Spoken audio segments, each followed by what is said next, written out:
We are so pleased to host you for this much anticipated exhibit and opening.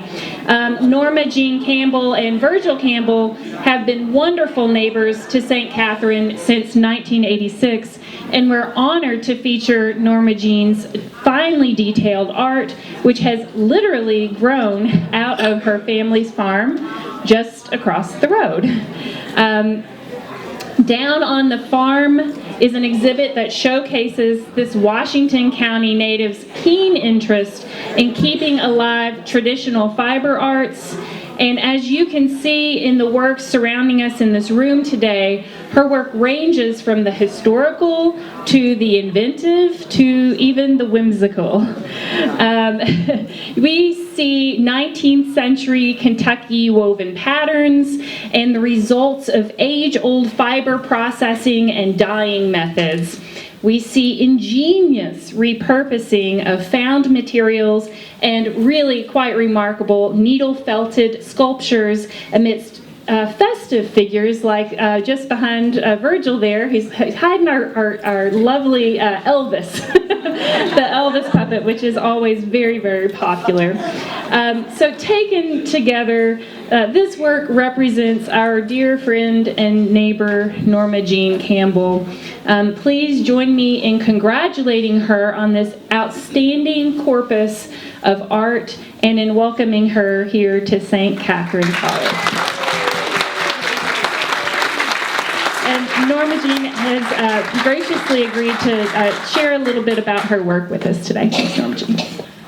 I don't know what to say. I haven't prepared anything, but I don't have much trouble talking when I get the opportunity. But I think maybe you'd like to know how I got started and when. I started this when I was a little girl. I was raised on the river in this county, and I started working with clay that I just dug out of the ground. And that was just some of my best toys.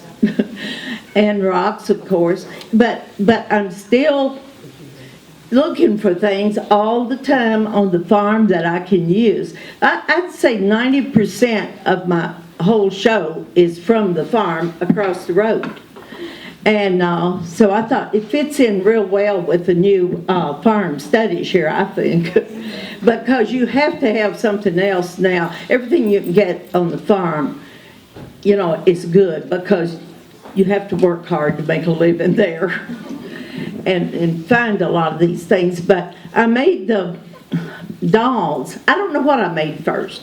But anyway, if we start all the way down at the beginning here, that they are my shepherds. At Christmas time, I use those. And most of those are wool sculpture. I use one little needle with barbs on it. And you just punch, punch, punch. I can tell it in my hands that I do. But all of those sculptures, put the nose on, and all that. And I found out that I could get likenesses. But you have to work really hard for a likeness. I do. I think I got a pretty good one of Virgil over here out of clay. Clay is a lot easier than that wool to work with. And my dolls, next to the shepherds, I don't know how this happened, but there is a moonshiner.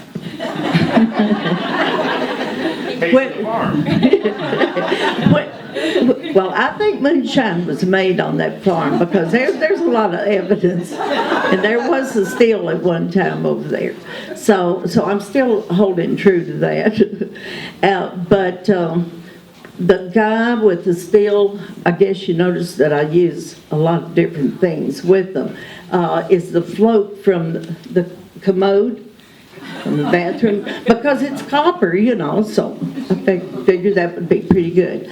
And I did get a likeness of my sheep shearer, George, and everybody knows who he is if you know George. But I put him there with the shepherds, and let me see, I forgot what, oh, my log house. I made that quite a while ago. I had gotten my clay out of the ground, and I do them all by hand. I can't be satisfied with just going out and buying clay and being sane about it, you know. I have to go all the way. And it's one reason I do this. I've always taught children in 4-H is what I work with mostly, and I've taught them. I want them to know where that clay comes from. And we would go, when I lived in Frankfurt, we would go out. I'd put them all in the back of the truck. That's when you could do that. And we'd go out and literally dig the clay out of the ground. And then we'd make things out of it.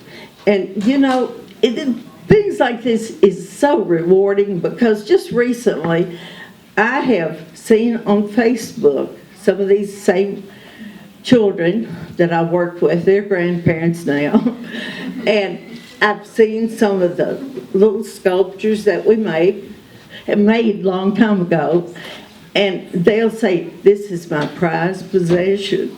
It's just so rewarding to teach children, I think. And we would enter everything that we made. I'd have them enter them in fair and 4-H things and all, just get everything they could out of it.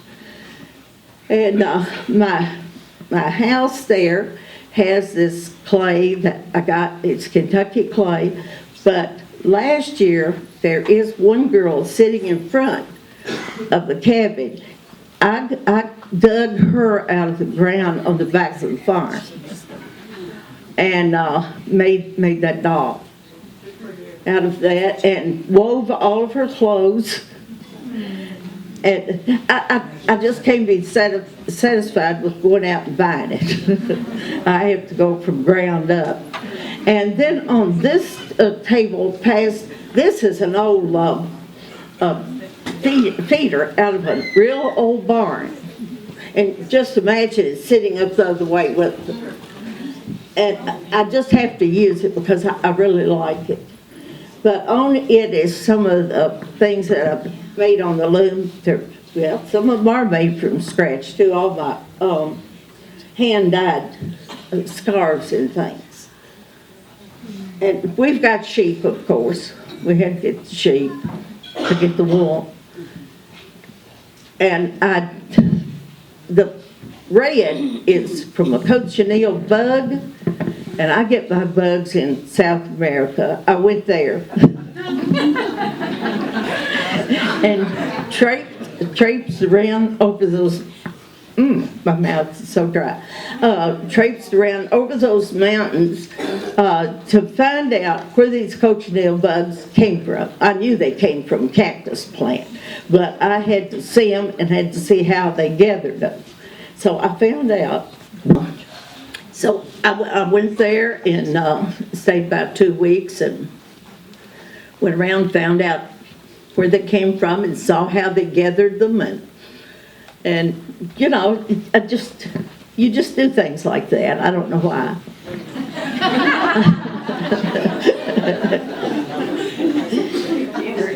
So y'all want to ask any questions? But anyway, I give classes, and I still teach. I have one little girl, Celie Nance, has a purse over on the table that has how things are made. And she really wove it very tight, and she's got the lining in it. We haven't quite finished it yet, but we will someday. But it's quite good. It's her first weaving. So, and tell me about your... Oh, my shawl that I have on, it's all hand dyed, and from the sheep, go from the ground up. I spin it, the yarn, and dye it with natural dyes. I go back on the farm and get a lot of my dyes. But you can see the difference in the dyes and know what I'm talking about. Now this pillow up here is made from commercial yarn, commercial dye. But look at the difference in that and the other things that I have.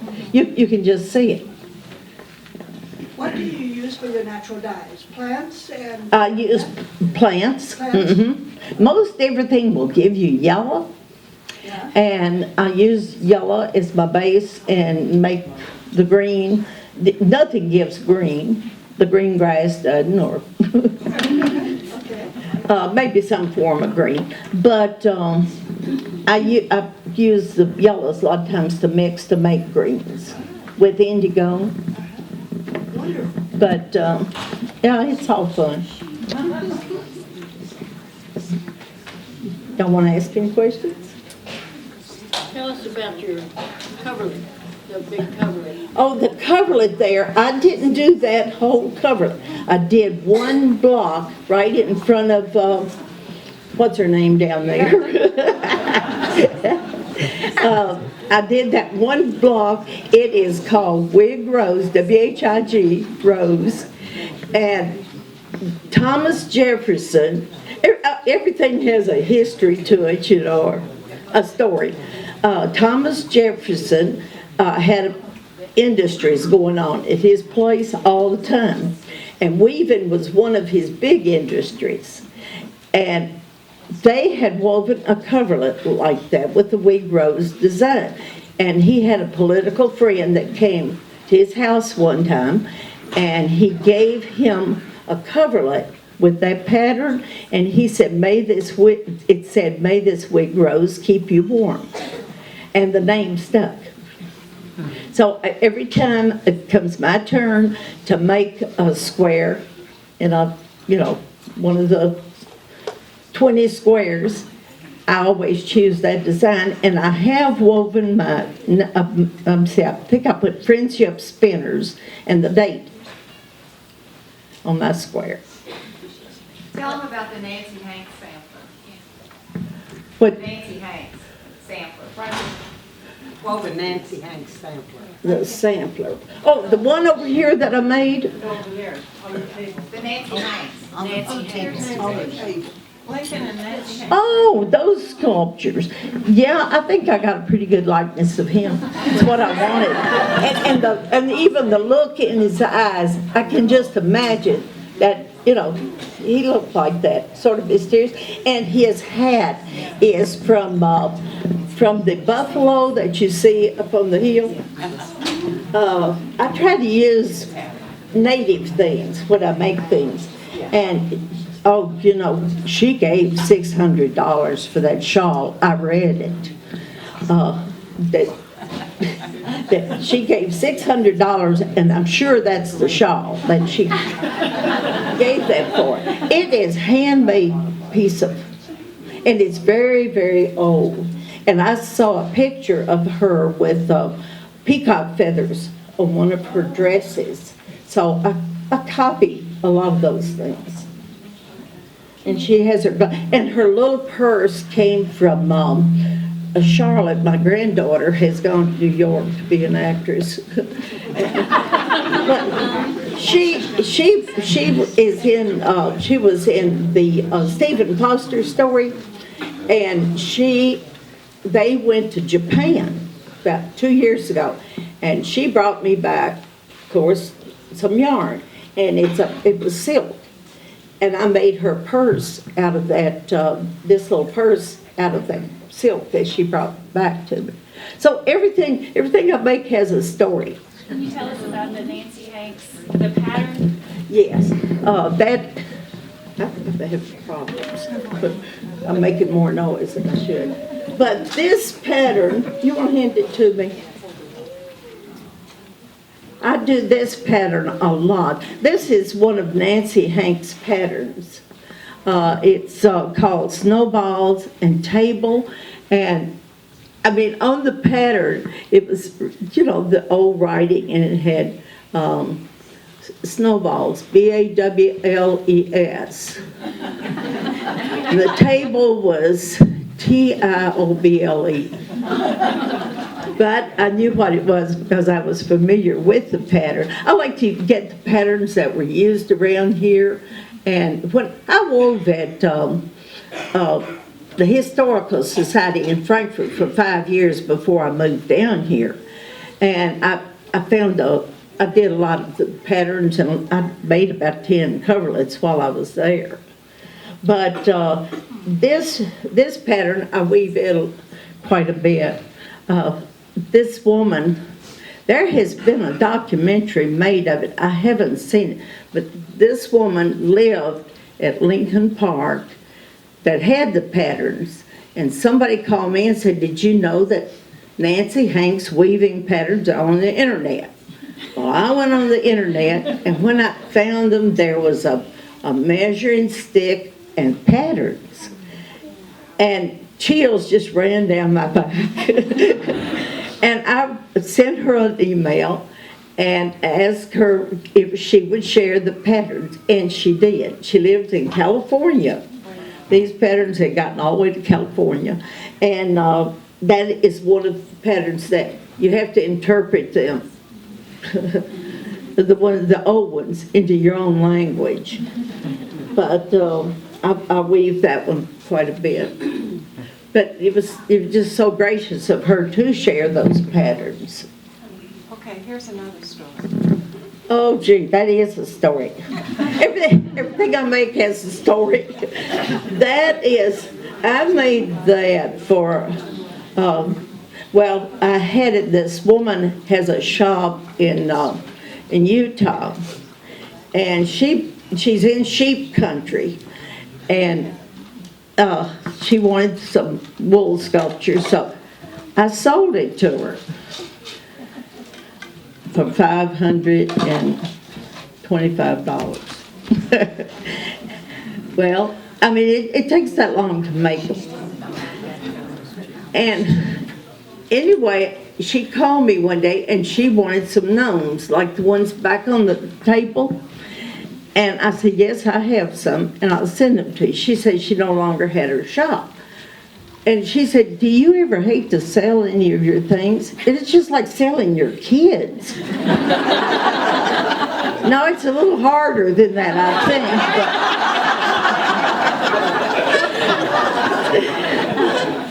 But anyway, I sold them to her, and she said, did you ever sell anything you just don't want to sell? I said, yeah, I had some carolers one time, and I sold them. I knew she had them.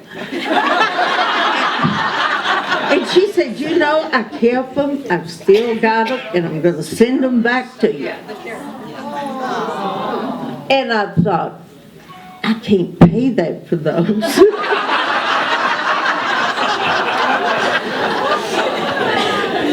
So I told her, I said, I'm sorry, but I just don't feel like I can buy them right now. She said, oh no, I'm going to send them to you.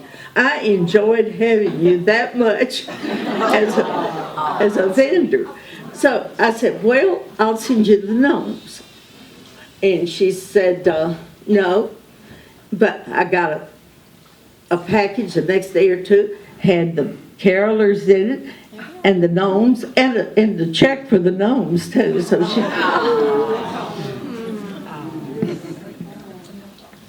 So you see, everything has a story. How long did it take you to make those, or one doll? You know, that's hard to say. Do you want me to start with delivering the lamb?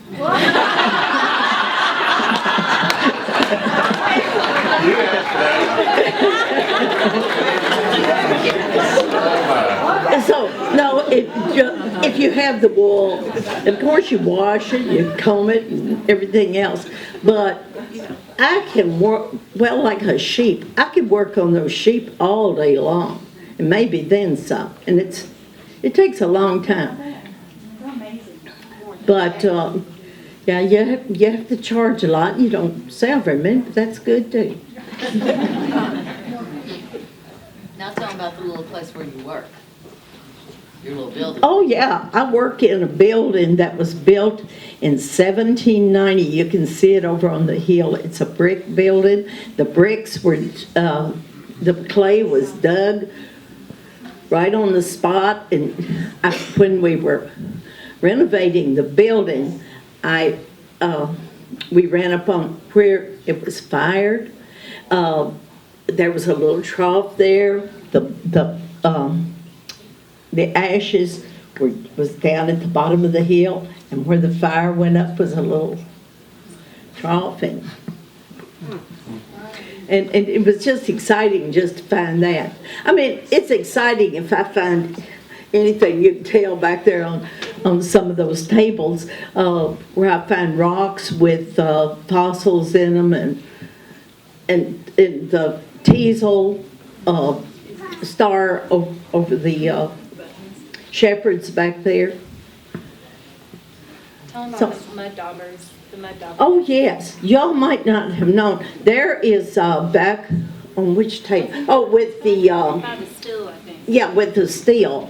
There is a crawdad hole back there. You might not have known what it was. It's been glazed. I like cheap labor too. and there is also, I've gathered the wasp nest, and I get, mud dauber's nest. I found some of those, and I thought, I bet they'll fire because they're clay, mud. And I fired some in my kiln. And they did. They fired, but they had to be fired very hot because they would crumble if you didn't. They are so, it's amazing to me how they make these things. I mean, they're so delicate. And so I told Virgil, I said, Virgil, I want you to do something for me. I said, I want some white clay or some lighter clay than all this with the iron in it. It fires very red if it has a lot of iron, and most of our clay does. We have 300 acres of clay. But I said, the next time you see a mud dauber building a nest, you follow him and see where he gets that clay.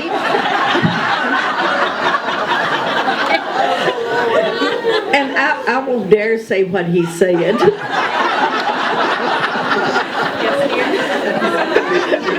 Yes, dear. Yeah.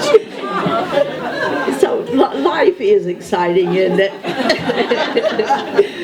Always have fun. But anyway, I do give classes, and we have tourism too. But that's the reason I built the still. I thought, Bardstown has all this tourism. I'm going to make a still here. So I thank you very much for this opportunity to exhibit here. Of course, ever since I've lived here about 30 years. We moved down here from Frankfurt when Virgil retired. And it's just been a picnic. But I've been over here a lot. I enjoy this school and helping you whenever I can. But I want to thank you for this opportunity.